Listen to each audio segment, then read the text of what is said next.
Hey everybody, it's Jason Blaha here, and today I want to talk to you guys about something that came up, and I've got a lot of people asking me about this. This is really common because low carb diets are so common. You guys know that I went back low carb for about a month to get my cut started again. I lost 16 pounds in like 12 days, and then I regained a bunch of the water weight afterwards, but have continued to lose fat in a calorie deficit on an ultra high carb vegan diet again.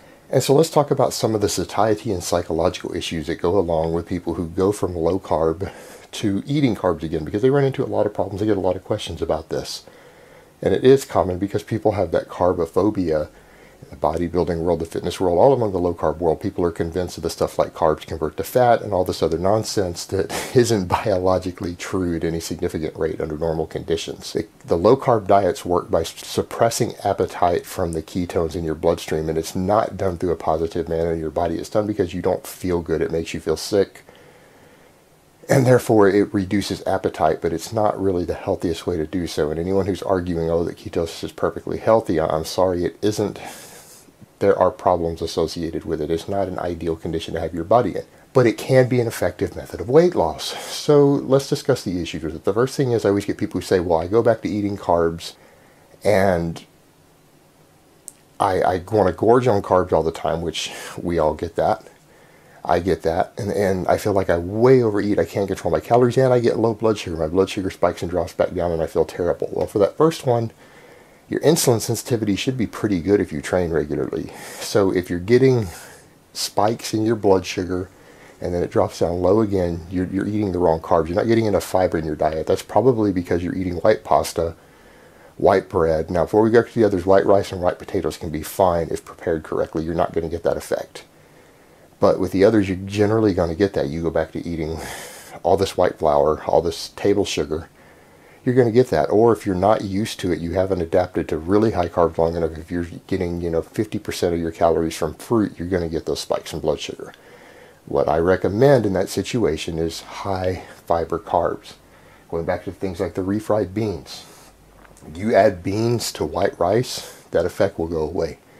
When you go pick your pastas and your breads and things, you find the one on the shelf with the highest fiber content. I can go down the row of whole wheat pastas at any shop, go through 6 different brands, and there will be one brand that has 3 grams of fiber per 100 gram and another that will have 8 or 9. So the fiber content can vary dramatically. That will make those spikes in blood sugar go away. Same thing, you add more fiber to potatoes. You guys remember the dish I did the other day? I'll link that video down below of me doing that potato and refried bean dish, because we're going to go back to that. You do a dish like that. Potatoes have a very high satiety. They're high fiber. You add the beans. Anytime you start adding fiber to stuff, that situation goes away. Add more vegetables, which will again slow down absorption enough that it will help you control blood sugar. You're not going to have that issue if you come back, if you're eating the right types of carbs, just because you're eating junk or you're eating cake or a big bowl of sugary cereal, white bread, things like that. When you first reintroduce carbs again, of course you're going to have spikes in blood sugar because your body isn't adapted to handling large amounts of carbs again. If you've been running ketosis for a while, you're going to have those problems. And always make sure that your first meal of the day is ultra high fiber. When you're cutting in general, if you want to maintain a calorie deficit, that will help you control your blood sugars through the rest of the day. Now, the other thing to look at is the perception of how many calories are there. For example, this is a favorite keto treat. This is my wife's. I'm not eating much fat right now, but I love this stuff. This was one of my preferred treats, and I was doing the low carb thing, and I would eat one of these every day. This is 1,105 calories of mostly fat almond butter. This is delicious, but that is a very compact serving. The same thing. But then you look at this can of refried beans. This isn't even double. This is 170 grams. This is 430. You would look at this, and when you get used to keto macros, you look at this volume of food and you think 1,000 calories. So you look at something like this and you're thinking, as a keto dieter, oh, that's a lot of food volume, so that's got to be high calories. It's got to be at least equal to that because it's almost 3 times the weight. It's 2.5 times the weight of food in it. But it's only like 35% of the calories. This has 396 calories versus 1,105, even though this is 2.5 times more food. And in fact, on the satiety index, this can of 400 calories, roughly just under, will fill you up and swell up in your stomach more and keep you fuller than this one will. So foods like this do that, and the same thing. I mean, if I take the potatoes you guys saw in that other video, which I linked, and you see that full kilogram of diced baked potatoes, to someone who's used to lower carbs, that looks like a massive amount of food. If you ate that entire thing of potatoes in one sitting, you'd be, oh my God, I've gorged and made myself fat on carbs, oh my God. Until you realize that a 16-ounce steak, sirloin steak that's 50% fat, once it's up here uncooked, you shrink it down to here when it's cooked, that's over 1,100 calories usually. 16 ounces of steak is 1,100 calories if it's raw and then cooked down. Well, if you're comparing foods like that to that gigantic kilo of potatoes, you're thinking that's got to be 2,000 calories of potatoes. It's literally 5 to 8 times the size of that steak. It's only 770 calories. You can take that entire dish that I made, and everyone saw that giant dish in that video and said, wow, that's a lot of food, and it's all high satiation food. I couldn't eat that in one sitting. And a lot of people said they couldn't. Of course, I can. I can polish that off in 5 minutes. But then when you realize it was 1,190 calories, it's within 100 calories of that 16-ounce steak.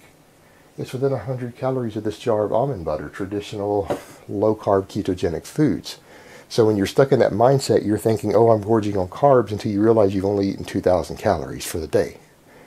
But here's the kicker. If you have been cutting on, say, 2,700 calories, low carb, just a nice, slow, steady cut, and you go to 2,700 calories of foods like that, which are going to be literally 5 to 8 to maybe 10 times the food volume that you are eating, your stomach's going to feel bloated because you're eating so much food by comparison. You think you're gorging and making yourself fat. Even though you're in a calorie deficit, your glycogen stores are going to fill back out. You're going to regain 8 to 10 pounds of intramuscular water weight as a result of that. And then what's going to go through your head, well, I'm eating all this food, I feel stuff, I'm craving. You're craving it because it's not giving you enough calories, because it's lower calorie food by a dramatic margin. So you're eating until you're stuffed and you keep craving more, but you're still in a calorie deficit. But when that scale goes up 8 pounds over the first week, the thing that's going through a low carb dieter's head is, I'm regaining all this weight. Clearly I'm stuffing myself on carbs. They're making me fat.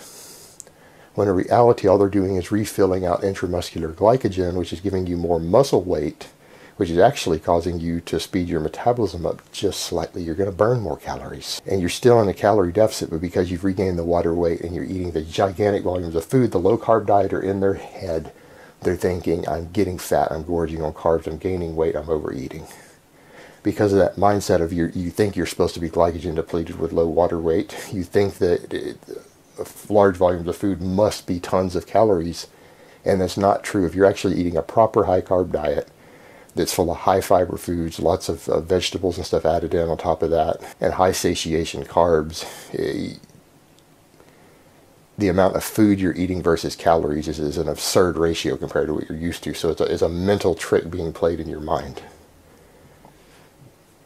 So if you're going to go from low carbs back to a normal eating pattern or a very, very high carb starch-based type diet, you need to be aware of those hang-ups and understand what's really going on, rather than letting those psychological tricks be played on you. All right, guys, well, that's really all I have to say on that today. I hope it's been informative, and I will talk to you guys next time.